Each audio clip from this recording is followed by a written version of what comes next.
That means if here is the high level language and here is the low level language, so definitely there must be a translator that serves in between them. So whatever we give as an instruction to the computer, to the translator needed to pass to the low level language. Idan lokacin da ka bada umarni kai kana nan ka bada umarni anan, so translator zai dauka nauyin umarnin ya dauka sannan kuma ya mika wa machine, which is 0 and 1. So translator is the one that serves in between the high level language and the low level language. And I told you earlier that the high level language are human understandable language.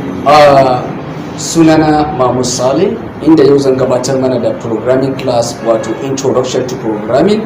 wadda yawanci zan yi magana ne da yaren Hausa ba dan komai bane saboda in gabatar da programming wa 'yan uwana ɗalibai wadda suke Federal Polytechnic da ma wadda suke university koyon wato wadda suke ajin wato computer science.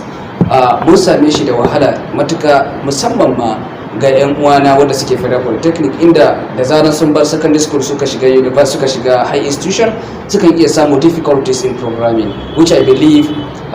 which is one of the aims of the management to see that we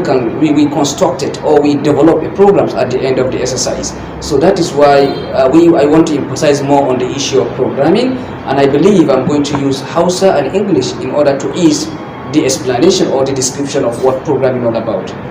Da haka idan za ku goya mini baya domin wannan shirin ta iso gare ku, to da haka sai ku mana sharing sannan kuma ku danna mana subscribe domin